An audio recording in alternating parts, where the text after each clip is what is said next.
Welcome to our TMC Fertility ECME for today. Today, our topics would center around male infertility. We have Dr. Muhilan with us today. He's our consultant urologist at Thomson Hospital, Kota Damansara. He will be talking about how to manage male infertility. And then we would have Ms. Chiu Mi Fong, TMC Fertility Senior Embryologist, where she will be talking about semen analysis, how it's been done and stuff.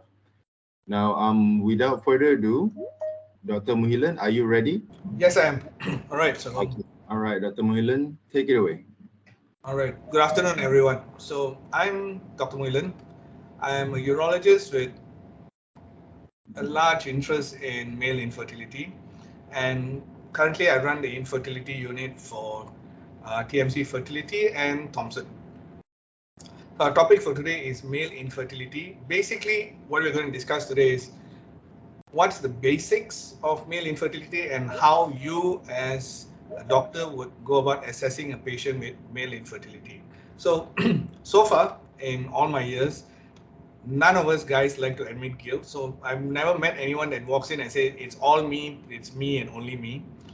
Most couples walk in and say, and most people walk in to the gynaes or to GPs or to whichever doctor they trust and say, look, we've had sex for X number of months or X number of years and we still don't have babies.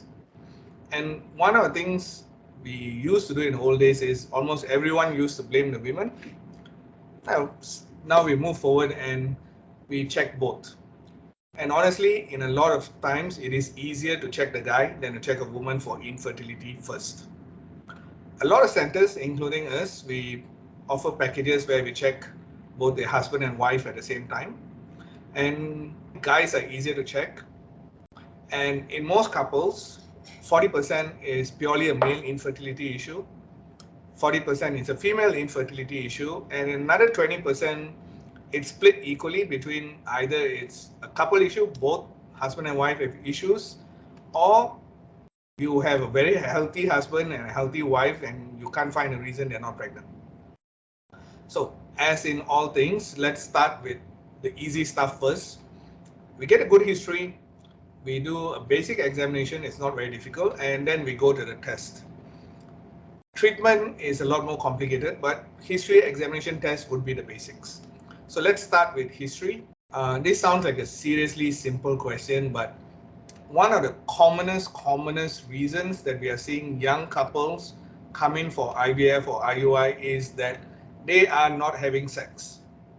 So if you have a couple who are not having sex, the investigation shouldn't be into infertility. It should be more about why are you not having sex?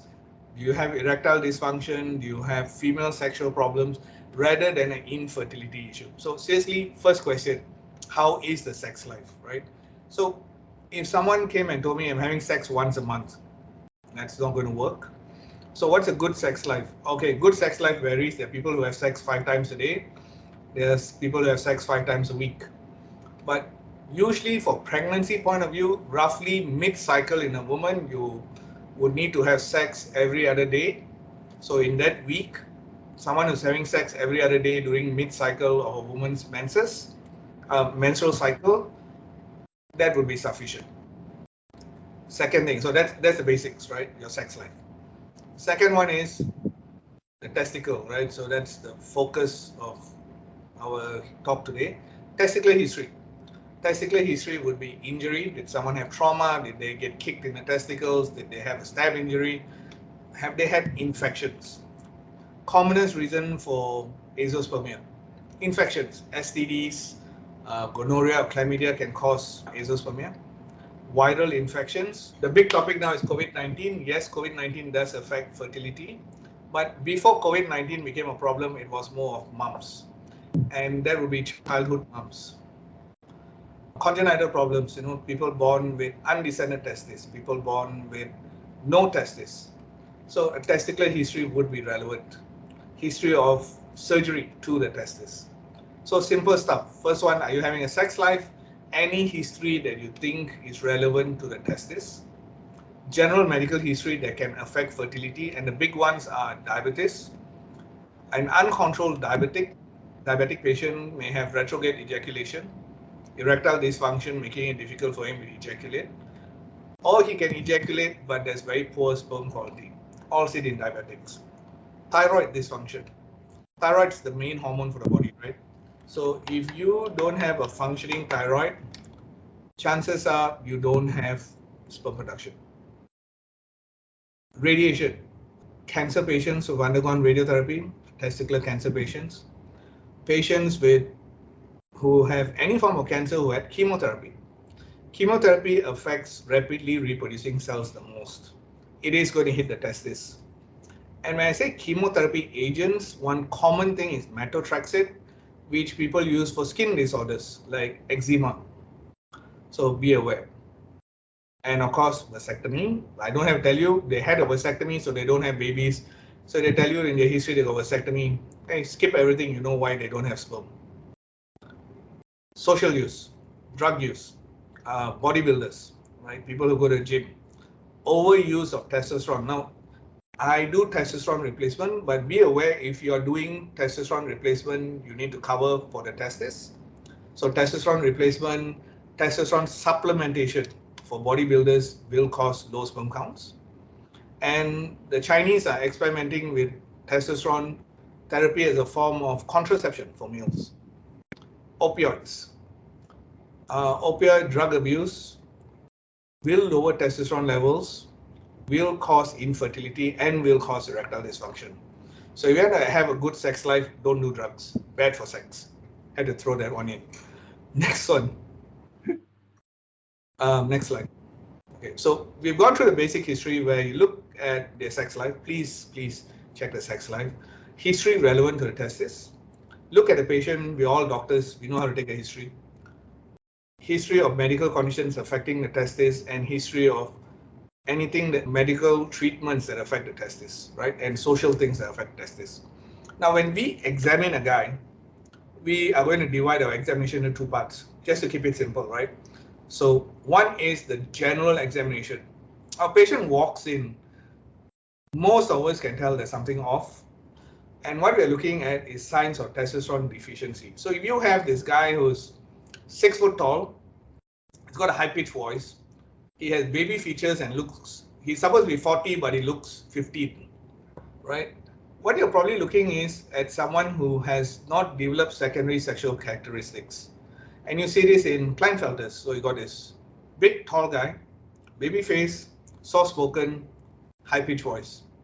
All this, what I'm trying to tell you is we are looking for secondary sexual characteristic development, which will tell you about this patient's exposure to testosterone. If you have someone who's never been exposed to testosterone, they're not going to produce sperm. And if they're not going to produce sperm, they're also not going to have all the characteristics. They're not going to have the facial hair, the thyroid, you know, the thyroid notch here, right? That's not going to be well developed. The high cheekbones, the chin, body hair, pubic hair, penile development, testicular development. So your examination first is to determine whether all the characteristics, the secondary sexual characteristics are present, okay? And often you can tell that just by a patient walking in, do a general examination and you can pick up most of these. Testicular examination. Now, classically, the testis is described to being about 20 mils. And that's because, but it's very hard to tell you what 20 mils feels like, right? A healthy testis size is about 4 centimeters in diameter. That's about that big. Can you see my hands? Yeah, you can. So that's about that long, right? And it should be firm. It should not be soft and squishy. No, it should be hard like a rock. And you should be able to feel an epididymis on the outside. Okay, and this epididymis should be small, compressible, and soft. If it's hard and turgid, you're probably looking at obstructed epididymis. So testicular examination, size, consistency, okay, and configuration. Next, since you have finished examining the testis, put your hands around the cord and ask the patient to cough. What you're looking for is varicocele. Now, varicocele are the easiest fixable reason for subfertility. They're not a reason for zero sperm. They are a cause for sperm counts that are poor. abnormal morphology, abnormal shape, or abnormal size, right? So recap, a quick history, a quick examination. Examination, you're looking for secondary sexual characteristics and testes. Now be aware, what I'm giving you is a very quick and dirty process to examine a patient for male infertility. If you have a patient who walks in and he's jittery, scrawny, thin, and looks like a hyperthyroid patient, please God, that's a hyperthyroid patient. Let's examine him for hyperthyroid. You got a patient who looks like a drug addict, do an examination for drug addict. Those are things that can cause infertility. What I'm talking about is your patient who does not complain of anything except infertility and he walks into your clinic. Let's move on. So I've covered history, I've covered basic examination, and what's your most basic step, and Mei Fong will go through this one in detail, but this is your first step. So this is your semen analysis, and your semen analysis is basically your first step. You have to collect it properly, right? So ask the patient to abstain between 3 to 5 days. Make sure they collect it properly in a bottle, and they have to get it checked within an hour. If they're carrying it from home, ask them to carry it in their pants pocket. You should keep it at body temperature roughly, but it needs to be examined ideally in less than an hour. Abstain for 3 to 5 days. The simplest one would be semen analysis, right? Now, let's say you have a perfectly normal semen analysis, you can probably stop there. But if you follow all the criteria and you have an abnormal semen analysis, whether it's zero sperm or abnormal in any way or form, please repeat it. Repeat it about a week later. A lot of things happen. You have a bad day, you took too much coffee, you didn't collect the sample properly. A lot of stuff can happen. So if I'm going to treat someone for abnormal semen results, I check twice, right? And that is the standard. You should check twice. Now, when you're looking at any semen analysis, the first one you would look for is numbers. So a nice number would be somewhere around 35 to 45 million sperm, right? That would be a good number. Oh, I'm sorry, I missed one step. Volume. So the volume of the collection, let's say someone comes and says, I only got half a mil. You know there's something wrong, right? Because normal ejaculate is about 1.5 to 2 mils. So the volume would be the first thing I tell you whether this sample was collected correctly. If someone says, 0.5 chances are they spill some all over the place and it's not going to be accurate. So do it again. So you have volume 1.5, 2 mils. Next one, let's look at numbers. A nice number, 35, 40 million. That's a good number. You have enough sperm. Now, as in all things, we're going to dump the sperm in a woman's vagina right down there. And the guy has to swim a pretty long distance to the egg. That's like you walking from Singapore to KL. That's a long journey for the guy, right? It's a long journey for the sperm. So it needs good motility. They have something called A, B plus C motility. So that's roughly around, I would like a nice number around 45 to 55%. Mei Fong will tell me whether I'm right for all this later. All right. Now, so you have good numbers. You have the sperm that can move. And if you look at the criteria, it'll tell you what are fast movers, slow movers, and those that are not moving. So roughly, moving sperm should make up about 45 to 55%. And you want about a third of those to move fast. Now, moving on to the big one. Normal morphology. So in TMC, we do something, in the old days, it was called a Kruger count. A Kruger count is a highly, highly accurate count, a very strict criteria to tell you how good the sperm are. Now, if you took, for those of you with sons, if you took your kids who are 18, 19, 20 years old, young studs, or like our presenter here who looks young, maybe you get a Kruger count of 5, 6, 7%, right? For the rest of us, anything above 4% I would accept. And as we get older, that number is going to drop. So 4% is a pretty decent Kruger count. And usually if you fit that criteria, theoretically, if you draw a curve, you draw a bell-shaped curve, most guys can get a woman pregnant, a healthy woman, right? There are, of course, guys who like horrible sperm counts who try really, really hard and still get a woman pregnant. And there are guys with fantastic counts who don't try hard enough and don't get a woman pregnant. But on average, what I just told you fits the criteria for a healthy semen analysis. Now, your semen analysis will tell two things.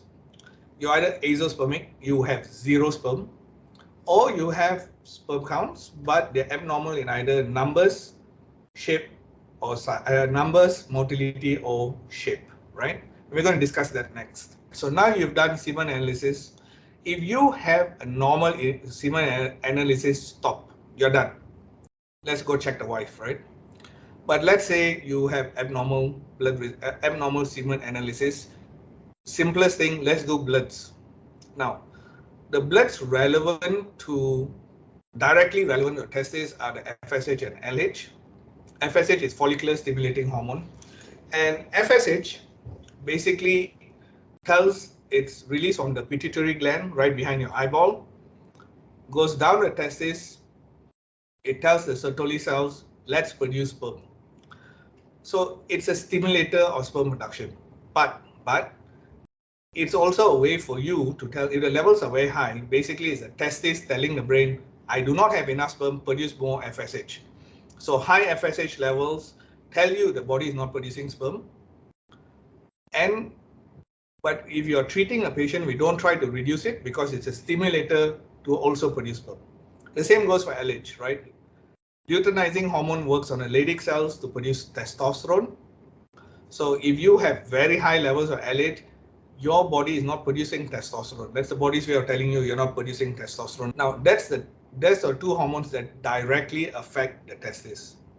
Indirect ones, the big one, again, thyroid. Can't run away from thyroid, right? I always check the thyroid. And then the fourth one would be testosterone levels. Testosterone is needed both for production of sperm and for maturation of sperm. But the testosterone that's important is the testosterone within the testis. So let's say, I'm just going to do something. Earlier I mentioned testosterone replacement, right? That is the exogenous testosterone suppresses endogenous testosterone, testosterone naturally produced. Exogenous testosterone will not, I repeat here, will not increase the sperm production, nor will it help with sperm maturation. You want sperm to grow up, you want sperm to be produced, you have to force the body to produce its own testosterone. Because the testosterone that we care about is the testosterone within the testis, not the testosterone that's circulating, right? So just be clear. So these are the bare essentials, right? So if I was running a clinic and I'm doing something simple and fast, that would be the history I'll take. That's the examination. I would do a semen analysis, and as soon as I get the semen analysis and it's abnormal, I run its LH, FSH, testosterone, and thyroid. Okay, this is the bare minimum you would need for any guy. If you have examined the patient and find something exotic, like you think he's a Marfan syndrome or Klinefelter's, please consider doing genetic testing. If you find something that says he's got acromegaly, enlarged head, enlarged bones, you may want to do growth hormone. But those are specific tests that will be dictated by what you find in examination and history. But for your basic, average, asymptomatic male who just comes in for infertility, this would be my starting point. Let's start. The commonest thing we are going to see, thankfully, is not azoospermia, it's going to be subfertility. So subfertility is you still have sperm in your semen analysis, there's still sperm there, but their numbers suck, right? If you have borderline, that means let's say your Kruger count is 1 or 2%, okay, not so bad. Your numbers 10, 12, 15 million, half normal. Your motility is half normal. Fixing the underlying cause may help. Now, here's the thing, right? There's a number you cannot change, and that is 72 days. And that is a number only God can change. That is how long it takes a sperm to grow up, right?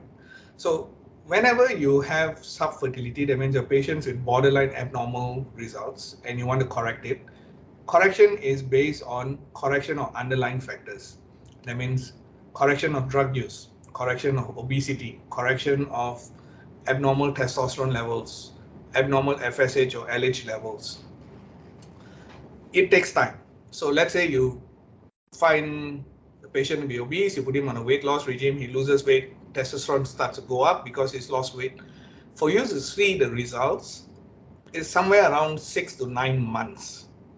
And for him to get his wife pregnant is probably about 1 year. What I'm telling you now is from practical experience, right? For good outcome, it works well with patients with younger wives. So when I say younger, if the wife is below 35, yeah, fantastic. Let's try all this stuff. But that's for borderline patients. For patients who have very bad results, honestly, I would say sub-fertility patients do really well with IVF, and let's just go straight to IVF. Because a lot of times treating lifestyle, all of us have done this, right? I'm sure we all have diabetics, we all have obese patients, we have drug users, we have patients who smoke 10 packs a day. Correcting lifestyle is difficult. Compliance is poor, and to see the results takes 1-2 years, by which time they missed the boat on getting pregnant. The wife has missed the boat on getting pregnant. Back to this, right? So the commonest correctable factor is varicocele, which gives you the best, fastest outcome. Varicoceles are graded 1 through to 4. Grade 3, grade 4, do surgery, sperm counts will improve. Varicocele surgery is the one thing that's easy, fast to do to get good sperm counts. All the rest, correcting hormones, correcting obesity, correcting drug use, you will get a 10 to 15% improvement at most. You will not correct it more than that. So if someone is within 10 to 15% of normal parameters, good, let's fix their problems, try for normal pregnancy. Everybody else, let's fix the underlying issue for health reasons. Give it a shot if the wife is young enough, but counsel them that they are probably looking at doing IVF or IUI down the line. Okay, that is roughly what I want to say about subfertility. So short version, subfertility, if a patient's subfertility reason is varicocele, good, let's fix it. Subfertility, any other reason, correction is dependent on the wife's age, lifestyle factors, and patient and your assessments of patient's compliance to your regime. Azoospermia. So this is, okay, I accept referrals from most gynae centers, right? And from a surgical point of view, this is the one that I get referred the most, and the ones that are probably on one end very easy to handle and one end really horrible to handle, right? So anyone with azoospermia, there's only 2 reasons, right? Either the tubes are totally blocked, and how you tell these are obstructive azoospermia. So if you examine the patient, remember back to what I told you, you have that big a testis, a firm testis, and you have a really turgid epididymis on the top. LH levels, FSH are borderline normal or normal. Testosterone levels are good. What you're looking at is an obstructive azoospermia. Surgical outcome, now the pipes are blocked. It's a structural problem. No amount of medication is going to resolve it. Whether it's Ayurvedic, traditional, alternative, try Chinese, take a pick, not going to work, right? Treatment is surgical, and surgical treatment is harvest the sperm, go for IVF. I have patients that try to bug me into collecting sperm and trying to do IUI. And Mei Fong, she's my embryologist, she's very good, by the way, will tell you that patients who try using the samples I collect for IUI doesn't work, right? IVF is your best results for this. So straightforward, you have an obstructed system, a normal testis, normal LH, lebih kurang normal LH, FSH, and normal testosterone. Treatment is surgery. Surgical outcome would be you would do a MESA. MESA means you would aspirate sperm from the epididymis where you find the most mature sperm. If you fail, you can aspirate sperm directly from testis. Results are pretty good. You have a 90+% success rate. Sometimes people ask me, why is it not 100 after all it's producing sperm? What happens is over time, you will develop 2 things. You'll see DNA fragmentation. I mean, you collect what look like healthy sperm, and if you checked it, you'll find high levels of DNA fragmentation, and that would cause IVF to fail. In some people, for very unclear reasons, the body has decided that sperm are the enemy, and you develop autoimmune antibodies that wipe out the sperm. So you don't get 100%. You get very good results with surgery, but you don't get 100%. And IVF outcome is, with a healthy wife, pretty good, right? So that's good. So that's easy. Now we come to the not so easy one, the non-obstructive azo. Now, non-obstructive azo is the kind of patient where if this developed when he was a kid, when he was a child or intrauterine, is where you see someone with failure of secondary sexual characteristics. If it develop later in life, you may see someone who looks healthy, you examine testes and you find small testes, really, really small testes, and the testes can be soft and squishy, which means testicular failure. You have high FSH, high LH, and super low testosterone levels. Or you find firm testes, borderline testosterone, high FSH, high LH. So high FSH, high LH, it's your body telling you we're not producing enough testosterone, we're not producing any sperm. Low testosterone, well, you're not producing any testosterone. This is where it gets complicated. You want to do genetic testing at this stage, right? You find non-obstructive azo, you're going to counsel a patient, and we're going to do genetic testing. Now, due to lots of rules and regulations and cost, I'm being practical here. I'm not giving you all a theory. I'm giving you all a practical masterclass. The textbook says do genetic testing for everyone and counsel the patient. For non-Muslims, that's a good idea because I would offer them, depending on the genetic test, an option for donor sperm, right? That's an option.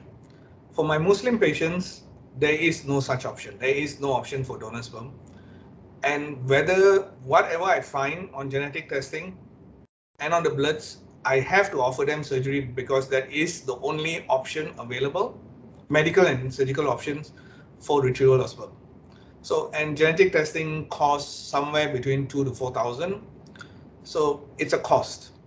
Ideally, I would like to offer it to everyone, but in patients who I know it's not going to change the outcome of my treatment, I offer it by tell them, look, it's an option. You don't want to do it, it's fine.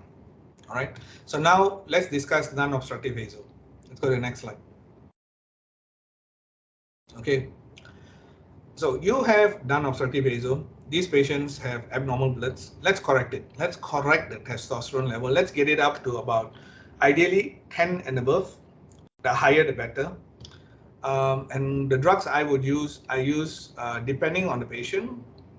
If the problem is, if the patient has high FSH, high LH, you can try using Clomid, which is a SERM, and it blocks the estrogen receptors in the brain. It will tell the body to produce more FSH, more LH, and hopefully kickstart even more production in the testes. That's one. May not work so well. Second choice, in combination with Clomid, I use HCG. Human chorionic gonadotropin. It mimics LH, right? It effectively mimics LH. It's an LH mimic. It also mimics FSH and TSH. And what happens is it acts directly on receptors in the testis, within the testis, to stimulate both sperm production and testosterone production. Okay, and because of TSH, thyroid production as well. We give it between 3 to 6 months. We adjust the levels according to the bloods. Okay, and at this point, a lot of patients tend to be obese. I put them on a strict diet. Most patients can follow a strict diet for short term, 3 months, 6 months. They'll give it a shot, right? I use a little bit of metformin to help with that. So weight loss, cut back the smoking, loose clothes. Temperature has been one thing that's been consistently found to affect sperm production. So loose underwear, loose boxers, or heck, just skip the underwear and wear shorts and jeans. Who cares, right? So we do all that. We optimize it. We get a testosterone above 10 or 12. We go for surgery. All right. Now, on assessment, your non-obstructive azo will be divided into two, roughly. One is they're producing sperm, but the sperms are not maturing. So that's your maturation area sperm. In this patient, we open and we collect huge chunks of tissue, which I give to Mei Fong. And Mei Fong over there will spend the next 1 hour processing it. And she will look for some mature sperm. So that this is a blunt surgery. You're just going to remove large chunks of tissue. And that is basically TC. Right? You're going to remove big chunks of tissue, give it to Mei Fong. Mei Fong's going to process it, and she's going to tell us whether she finds sperm. And if she doesn't, I will blame her. And tell she's responsible for not getting sperm. MESA will not work for non-obstructive azo, right? Now, what happens if I assess this patient and decide this is not maturation arrest? So you have a small testis and you look at it and you suspect that basically all the factories are gone. So imagine a situation where you have everything is abnormal and if you're lucky, you have a few factories that produce sperm, right? And they are hidden all over the place. So blindly trying to take core samples or taking a needle and sticking it into the poor guy's testis is not going to help you. You want to do micro TC. So micro TC is your best option for non-obstructive azo. You split open the testis, look at it under a microscope, and you'll see gray zones, lots and lots of unhealthy tissue.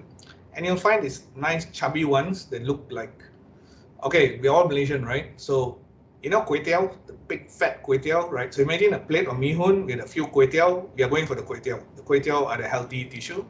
And you can see this under a microscope. And that's called a micro TC. So I know I skipped some parts here, so let me just recap that. Non-obstructive azo, your best option is, if you suspect it's maturation arrest, do a TC. If you think it is anything else, micro TC works best, right? If it's obstructive azo, you can do a percutaneous aspiration, take a needle, poke it into the epididymis, poke it into the testis, you will get some sperm, enough for an IVF cycle. You want to do something more detailed, you can do a MESA or TISA, right? Works. Now, that's the basics, right? Now, one quick thing. Us getting sperm doesn't mean they get to take home a baby, right? So this is the part which is difficult to explain, right? So I get sperm 30 to 60% of the time on micro TC. Our center does the biggest amount, and I'm telling you, even with the number that I do, it's not easy, because the part about getting good samples, and I'm not kidding here about Mei Fong, is I give her the samples, she's got to process them, because fertilization, where she processes it, takes it, does an ICSI and puts it into the egg, success rate for fertilization is 50%. I mean, let's say 30 to 60% of the time I get a sperm, fertilizing is only about 50%. And for the couple to take home a baby, successful transfer of embryo, getting pregnant is probably at about another 50%. And that between space, so you have a doctor on this side, you have a doctor on this side, I collect the sperm, the gynaes transfer it. Okay, so Navdeep and Chong usually do my transfers. Mei Fong does the processing. She controls the center. And the fertilization rate is 50%. So couples think, okay, 30 to 60% chance of getting a baby. No, it's 30 to 60% chance of getting sperm. Half of these people will then get fertilized eggs and another half will take home a baby. Sorry, that was a bit depressing there, right? Now, in subfertility, depending on how bad it is, if say 10 to 15% off normal, you can still try to get pregnant normally, correct it, get it pregnant normally. Anything that is more than 10 to 15% of normal parameters, they will need IUI or IVF, right? Depending on the age of the wife. In azoospermia, no such thing. They are getting IVF, regardless of the age of the wife, they are getting IVF. So from the start, I usually try to treat as in conjunction with the gynae team, right? I work with them and we prep the wife, we prep the husband, we try to get things done together, and I try to do same day egg pickup and surgery to fertilize the eggs. Okay, so I hope that cleared some things up for male infertility. I know this was a bit long that I covered. I tried to compress a lot, so I'm sure there are a lot of questions on how you all will do things in your clinics. We'll let Mei Fong finish first. I'm still around, and I'll do my best to answer all your questions, right? So I'm sure I'm going to learn a lot from your questions as well. People always find interesting things to ask.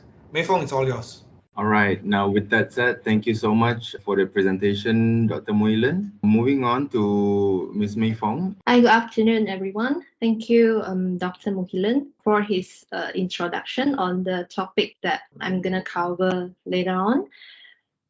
So my name is Mei Fong. I'm an embryologist, work in the IVF laboratory of TMC Fertility since 2011.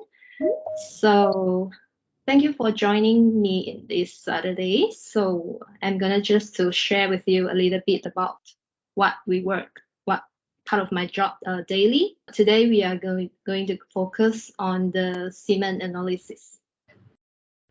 So just a short introduction on male infertility. I think it's really important to remember that infertility affects both men and women equally. However, the society has put on so much burden on the women when it comes to infertility, and it's like a women problem, but actually it's not. Male infertility affects nearly 50% of the infertile couples worldwide, and it affects approximately 7% of all men. 90% of the male infertility problems are actually related to a low sperm count, and there is a positive association between the abnormal semen parameters and the sperm count. So why is it important to diagnose a male factor? So during the first couple of visits, when a couple visit the fertility center, we will bring the male on the semen analysis testing. And because this is a pretty simple and non-invasive way to diagnose a male factor, and a delay in the diagnosis of a male infertility may extend the infertility treatment process for the couple, and it may result in unnecessary interventions for the female partner. So briefly, these are the parameters that we are looking into when it comes to semen analysis. And it's important for me to point out that our center are using the most current reference from the WHO 2020, it was a modification since a decade ago from the 5th edition. So this is the latest one. So what are the characteristics when we are looking at the semen volume, the semen pH, the sperm concentration, the sperm motility, the progression and vitality, and also the normal form of morphology. So these are the parameters that we are looking for, and I'm gonna breaking them down into a more detail later on. So when we talk about semen analysis, it's actually a common method to evaluate male fertility with a sensitivity up to about 90%. So we will advise the male to be tested after sexual abstinence or abstain from the masturbation for a period of 2 to 7 days. We don't want the abstinence periods to be too short or on the same day, as it may affect the sperm count. And also we don't want the abstinence periods to be too long, because you have a lot of dead sperm and it may affect the sperm motility count. So here the picture shows the bottle that we will give it to the male for the semen collection. So this semen collection bottle is non-toxic to the spermatozoa, so it must be provided from the center. You can't just collect in the random bottle and send it to the fertility center and ask for a semen analysis test.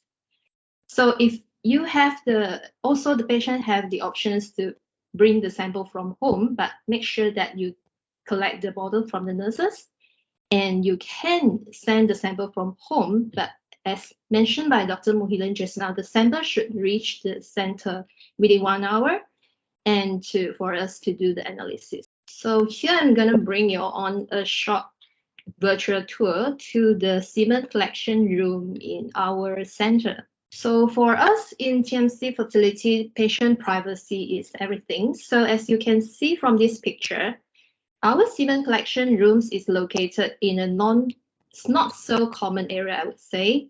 It's like an isolated area. So you will see a semen collection rooms, and once you open the door, there is another 3 to 4 more rooms in there. And then, yeah, and also on the door, you can just slot to occupy. So you want to make sure that no one is going to walk in when you do the semen collection. And once the semen collection is this is the interior of our semen collection room. It comes with a private bathroom, so it's really the privacy of the patient is everything. And once the man has complete the semen collection, they can then put the bottle into the envelope and with the envelope label with the patient's names and the wife's, the partner's name, and they can put it at the hatch, which is directly connected to our Andrology Lab. Ring the bell and the embryologist will come and collect the sample. So here is a sneak peek into our Andrology Lab. Once the sample has arrived at the lab, the embryologist will check the label on the bottle to make sure that the sample is from the right person, like the name, the date of birth with the female partner's name. In our hospital, we have a strict policy about the patient identification. So we will make sure that we only process one specimen at a time. So the sample will be allocated to one special workstation where the embryologist will do the double witnessing together with the colleague and make sure the sample is just for one. So you can see here is the microscope that we use to do the semen analysis. And here are the important things to know that do not use a condom or a lubricant during the semen collection as they may kill the sperm. The man should inform any form of spillage occur during the collection. This will give information to the embryologist when they assess the samples. They will know whether this is a complete ejaculation or if there's a spillage occur, then may have some incorrect sperm assessment. So maybe doctors can schedule them for another appointment if the results is inaccurate. So for the sample from home, the sample must arrive at the lab within 1 hour and it should be kept at the body temperature. Also, the man should inform the nurses in charge if they face any difficulties to release. So maybe the nurse can reschedule for next appointment or they will get the help from the doctors. So when we receive the samples, we will let them sit at the room temperature for at least 10 minutes before we start the microscopic investigation. So during this waiting time, it's not only allow the sample to liquefy, at the same time, we will also make some observation on the sample, like the semen volume, the pH, time to liquefaction, the viscosity of the sample, and also we will looking at the presence of any gelatinous clumps. Talking about the semen volume, WHO has, should be a WHO 2020. According to the guideline, the average ejaculation is 3 ml. However, we will consider anything above 1.5 volume as normal. So the semen volume is also important because if it's a low semen volume, it can be a characteristic of the obstruction of ejaculatory duct or the congenital bilateral absence of vas deferens. Also, a partial retrograde ejaculation or an androgen deficiency. So a high semen volume may reflect an active exudation in case of inflammation of the accessory glands. So it's very important for the embryologist to know whether it's a complete ejaculation, because for a complete ejaculation, the first fractions of the semen are sperm-rich prostatic fluids, and the later fractions are patients. He got the incomplete, he got a spillage, then we will ask whether it's the first part or the second part. If it's the first part that's lost during the collection, then we will expect that the sperm count will be lower, because actually most of the sperm it has already discarded during the collection. So this diagram shows that in order for us to define a healthy sperm, we are not only looking at the sperm head or tail, we actually, most important is the morphofunctional sperm features like the sperm motility and the morphology. So after the microscopic investigation, we will then take a tiny drop of about 10 microliter from the semen volume from the semen to do a further detailed analysis. We call it the microscopic investigation, which includes the sperm concentration, motility, morphology, the agglutination, and the vitality. So this picture shows the counting chamber that we use to assess the sperm count and motility. Talking about the sperm concentration, WHO has a cutoff value of 60 million, and above is considered as normal, and anything below 50 million, they will be classified as the oligozoospermia. Since when we assess the semen sample, we actually take about 10 microliter from the entire sample. So when we couldn't find any sperm present at the one tiny drop, what we do is we will then spin it down by centrifuge, and we will reassess the sample and see if there is any spermatozoa present. So if after the centrifugation and we still couldn't find any sperm, then we will classify them as azoospermia. Next, this is the most critical characteristic of the semen analysis, which is the sperm motility. So the sperm motility has to be evaluated immediately. And according to WHO, 42% of motility is considered as normal. Anything below that is classified as actinozoospermia. So on average, a male can produce 64% of a sperm with a progressive motility. So when we see the motility of the sperm, we are not only looking at the motile sperm, we also looking at the progress sperm, meaning that they can swim forward. It's not like swimming on the spot, like what we call it, the twitching. This is very important for us to assess because we not only want the motile sperm, but we also want to see if they are swimming forward. If most of the sperm are motile, but they are not moving forward, that may be an indication of for ICSI if ART is the option. So according to WHO, we have to characterize the motility into a rapid progressive, slow progressive, non-progressive, or immotile. So this video, I'm going to show you how the sperm looks under the microscope. On the left is the video of the sperm with a normal progression. As you can see here, most of the sperm are actually moving forward with at least 5 sperm hits per second. So this is considered a normal progression for a man. And on your right, there is a sample with not so active sperm with you can see they are like swimming on the spot, or what we call twitching, or the sperm is moving forward with less than 2 hits per second. Then we will characterize them as a slow progression. One thing is, if there is no motile sperm we spot from the sample, then what we do is we will do a sperm vitality test using the eosine and nitrosin staining. So this is the staining that we are not conducted like routinely to all patients. We only assess the sperm vitality if we got very low motile sperm or there is 0% of motility.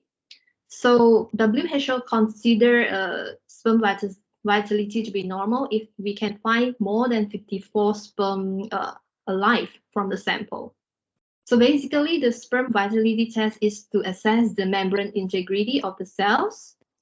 The picture on your right, you can see this is how the stain looks like. So for a pink or a red head, that means that the sperm is taking up the dye and it's being dyed red color is the dead sperm. However, if the sperm is with the light pink colors or the white heads, is considered alive, even though it's immotile, but it could be alive. Necrozoospermia means the percentage of the living spermatozoa is inferior to 58%. So for this kind of sample, we may use special chemicals during the ICSI process to facilitate the sperm movement. So we can choose the living sperm for the oocyte injection. So now we are moving forward to the sperm morphology. So sperm would classify as normal if there are more than 4% of sperm show a normal sperm morphology. Don't be surprised with this number because actually 94% of the sperms that being produced are really abnormal. So if the man produces sperm with less than 4% of normal morphology, we will classify them as teratozoospermia. And there is another condition called a global zoospermia, is when 100% of the round-headed spermatozoa with lacking of chromosome. So when we are looking at the sperm morphology, we will assess the sperm head, the neck, the midpiece, we call it the midpiece, and also the end piece, which is the tail. So here is the head or the acrosome defects that could present at the sperm that will prevent the binding of sperm to oocytes. A vacuolated sperm here means that it will affect the DNA packaging. And for the neck, tail, and cytoplasmic defect, it could mean that the sperm has a central dysfunction, and it may affect the syngamy and the cleavage of the embryos at the end. Also, I would like to point out that at TMC Fertility, we do offer extended examination for the patient which is called the Sperm DNA Fragmentation test. So basically, we will use the commercial test kit for the sperm DNA fragmentation. The sperm DNA fragmentation is also a chemical change in the normal structure of the DNA in the form of single or double strand breaks. It means the defect packaging of DNA during the spermatogenesis, and also is a process of cell death. It can be caused by the oxidative stress, which is associated with the several pathological and environmental conditions. And for the male with the high sperm DNA fragmentation, it may cause early pregnancy loss in their female partner, as high sperm DNA fragmentation will affect the embryo development, implantation, and also the pregnancies.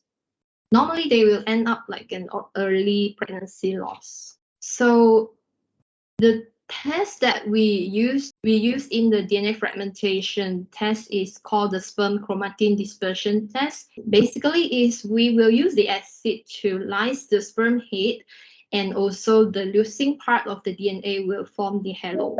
So for sperm with a big halo means that they have an intact DNA. However, if there is no halo, means that there is a DNA fragmented. So moving on, I'm going to talk a little bit about the sperm preparation for IUI, IVF, and ICSI. Ideally, we are using the sperm preparation technique that can recover a high functional sperm population and with the minimized DNA fragmentation. So here is the three methods that used in our center. The first is swim up. Second is continued dense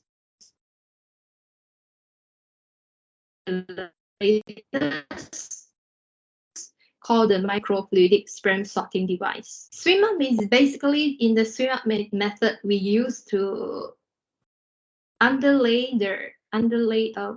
the medium on the liquefied or the washed sperm, and we let the active spermatozoa to swim into the medium.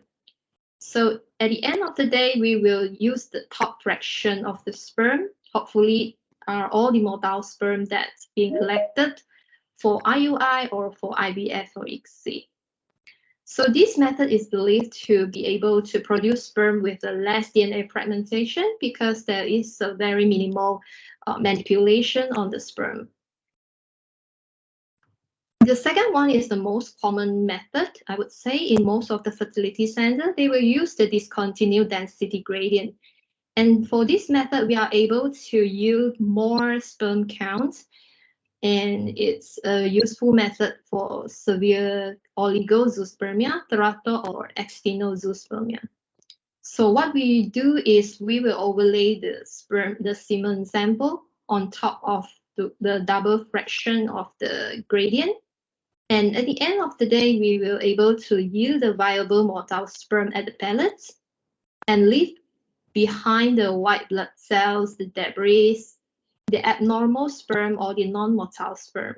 And then we can use it for the IVF or ICSI procedure later on. So the last one is the microfluidic sperm sorting device, which believes that it can filter out the sperm with a high DNA fragmentation. So what left behind is the sperm with the lower DNA fragmentation that there is study proven that it can improve the embryo development if we use the sperm for fertilization. So what are the patient's indication to use the microfluidic sperm sorting device?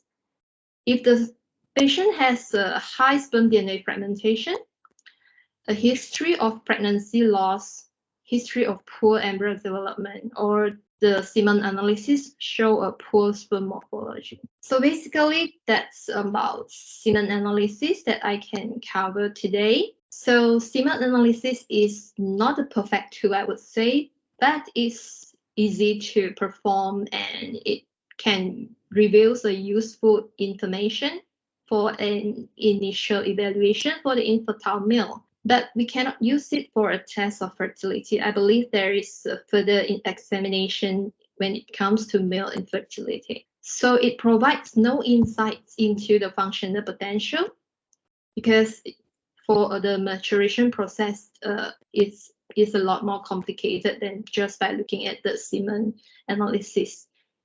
And if the semen analysis results turn out to be abnormal, doctors usually will advise the patients to come back to do a second analysis like in 1 week or 1 month or 3 months later after the completion of the spermatogenesis cycle. Yeah, thank you. That's all from my side. All right, thank you so much for the insight, Ms. Mi Fong. We have a few questions here, which it's either you or Dr. Muhilan can answer. Let's start with this one from Dr. Arvinder. What can we do in primary care for male infertility with low sperm count? All right. So primary care would be, I would fix underlying problems. Seriously, I would look at diabetes, older males, #1 reason, hypothyroid, #2, obesity, #3. General advice, wear loose clothing, reduce temperature, smoking, be aware of processed foods that contain synthetic hormones. So basically diet counseling, treatment of underlying issues, right? And I would, if I'm primary care, I would really target those patients who are like a little bit off the normal, 10-15%, accounts are off by 10-15%. They would do well with lifestyle changes, right? And I would also, if I can, I would evaluate the wife. End of the day, pregnancy is a husband-wife, right? You need both. So often if you have an obese husband, you may have an obese wife. So primary care would be general health improvement and removal of specific factors that affect fertility. Obesity, male and female, both, I would target that one. Thyroid hormone and any other factors that you think that affect male fertility. So treatment of underlying cause, right? Another one, Dr. Muhilan, is testicular tissue biopsy needed in cases of azoospermia prior to TC or MESA? Okay, no, that was a very old teaching, right? So biopsy comes at a cost. I'm not talking about money, right? You do a testicular biopsy, you're causing injury to a testis, and the tissue that you use cannot be processed for. If you just do a pure biopsy, you find a sample, it doesn't change outcome. #1, it's not going to change what I'm going to do. #2, you cause injury to a testis, you're going to cause scarring, you're going to cause infection, and this has been pointed out. Bad luck, you get one layer, you find some sperm, and that may be the only functioning piece of tissue in the entire testis, right?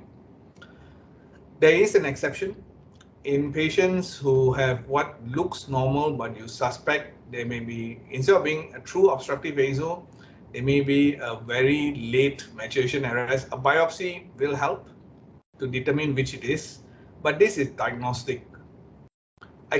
I would rather skip a biopsy and go straight for treatment. That means you do a surgical treatment, you know you're going to do it anyway, regardless of what you see on biopsy, you are going to go for surgical treatment.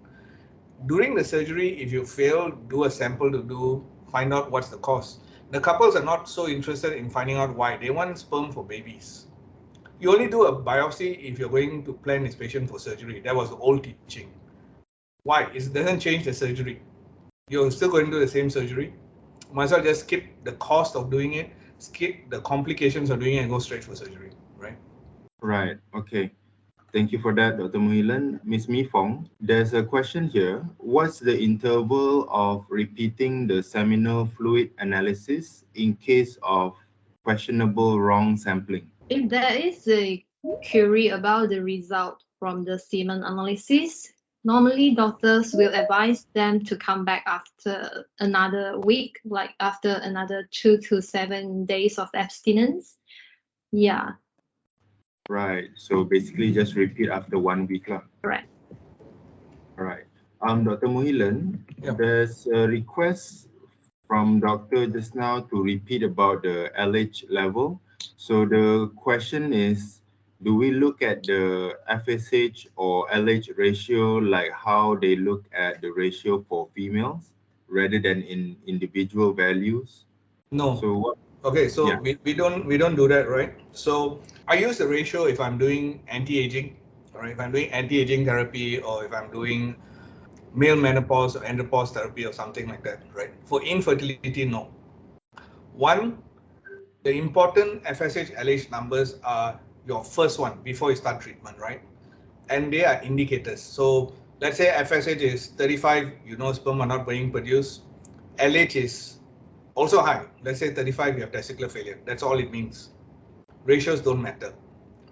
Once you start treatment, the numbers are there to show response to treatment. They are not accurate indicators of what's going on at testis, right?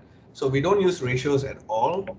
We use it at the start to tell you whether you suspect obstructive, non-obstructive, or testicular failure. You use it on follow-up to see that it tells you the patient is taking drugs accurately. If someone tells you I'm taking my Clomid every day and his LH and FSH numbers are low, he's not doing it, right? He's telling you he takes his HCG every day, numbers are bad, he's not doing it, right? But the ratios themselves are not useful for fertility. And male fertility. Female fertility, my female fertility knowledge honestly sucks, so I can't answer that one. All right. Thank you for that, Dr. Muhilan. There's one from Dr. Wan Hasmawati. Is there age limit for healthy male to do sperm analysis? Okay. No. No. I have there are social conditions, but from a strictly medical point of view, no. I have patients who are 80 plus who are new fathers, right? So males have no upper limit. There is data coming in that older males above 40, you have increased risk of autism. But then, to be fair, autism has been linked to everything from drug use to IV antibiotics in pregnancy to temperature to a lot of things, right? So data a bit iffy, but from a medical point of view, as long as we're producing sperm and you want to do a semen analysis, go ahead. We don't have an upper limit. Mahathir can do one if he wants. Sorry, he's the oldest guy I know, so I mentioned him. Right, okay. So we have one last one here from Dr. Sanjit. How many times can micro TC be repeated in NOA? Okay, that is actually a very good question. From a purely medical point of view, there is no limit. You can do as many times you want. From my point of view, from practical point of view, the first time you do it, you have the highest results and you have the best results, right? If I go in a second time, it gets harder. Chances are I've removed most of the good tissue. There's a lot of scar tissue. Each time you do it, that's true. You have removed more and more good tissue. You have more and more scar tissue. Failure rates are higher. A lot of patients where I fail, and I do fail, right? I do tell patients upfront, success rates are not great. I have 30-60%, and yes, there are a good percentage of patients I can't get sperm. They'll come and ask me, should I do it again? To offset this question, the moment I'm unsuccessful, I'll send a sample to an outside lab for independent verification of my findings. And actually, they're double checking Mei Feng's work to make sure Mei Feng didn't screw me over in a semen and in the tissue analysis. So that's our in-house quality control. And they will tell us, and this is really, really important. So please, whichever lab you're using, do this, right? Get an outside lab, look at the samples. Histopathological analysis of your sample will tell you presence of sperm, spermatids, and a tissue diagnosis. Combined with your findings during surgery, this will tell you whether you should go back in for second surgery or not. It will tell you whether you did a good job. If you did a good job, don't do it. Don't go back in a second time. If you did a bad job, fine, don't go back in second time. Now, let's say you were successful, you found sperm, wife got pregnant, but you don't have enough sperm. So for the second pregnancy, you want to go back in, fine, go back in for second time. But Outside of that, no. Right. Did that answer the question? Yep. So I believe that's all the questions that we have for today. With that said, thank you so much for your time, Dr. Muhilan and Ms. Mi Fong, for your insights on male infertility today. Can I just say something? I don't mind everyone here is a GP or colleague. You can have my email and my contact details if you want to send me a message for any clarification. Wish you all a good day, and I'll catch up with you later. No worries, Dr. Muhilan. All right, so basically that's all the time that we have today. Thank you again, Dr. Muhilan and Ms. Mi Fong. With that said, this CME is adjourned. Thank you so much.